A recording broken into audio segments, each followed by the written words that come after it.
we've taken the next step of going to a position where the Christian nationalist movement within the United States is not just anti-democratic, it's anti-American. Yeah, it's a dangerous movement. It really is, isn't it?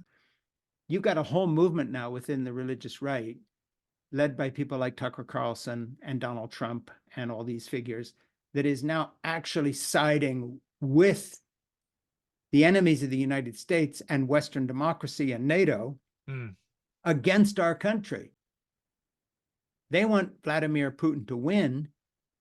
And in the words of Donald Trump, do whatever he wants with the NATO countries, because in Trump's book, Putin and he and the religious right are on the same side, and that is they're reacting against not just democracy, but our concept of human rights and these other things that include gay rights and feminism and other things. And that's new.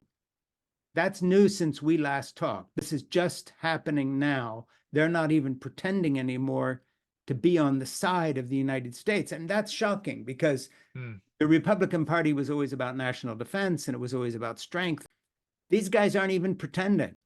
So the funny thing is, the religious right, the white Christian nationalist movement, has gone further than the mainstream liberals and the anti-Vietnam movement went. They called for peace, but most left-wing anti-Vietnam War protesters were not on the side of the Viet Cong hoping for our defeat. We shouldn't be here.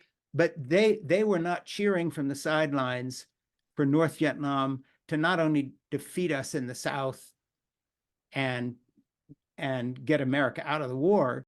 These guys on the religious right have gone further. They not only want Putin to win in Ukraine, they're hoping he rolls across Western Europe and turns all of it into an authoritarian state mirrored on something like Hungary with Viktor Orban, who's crushing democratic rights there. And so there's a thread in this that the mainstream media hardly dares go to, because when you start naming this, when you talk about fifth columns and so forth and so on, sounds a little crazy and paranoid, but actually in this case, it's not. These guys really want America, they want America to no longer be a democracy. They want an authoritarian model. They like what Vladimir Putin's doing. So when Navalny is murdered in a Siberian prison, and his body is not given back to his mom after he's being tortured and killed and persecuted because he wants democracy, evangelical Christians are on the side of the people who killed him. So that if this was 1933, they're not only doing what Lindbergh and Ford did in their anti-Semitism and telling us to stay out of the war in Europe, they're taking the next side. They are on the side of Hitler and the Nazis, saying, we hope they win.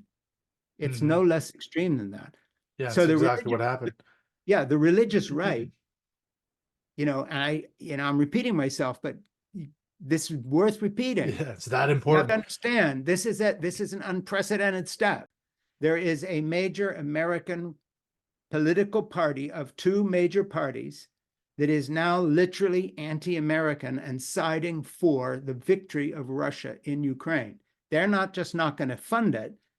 The people running the party, taking their cue from Putin and Trump, are actually anti-American, and they're hoping we are defeated because they like these people's form of government better than they like ours. They want a strong man like Putin working with him.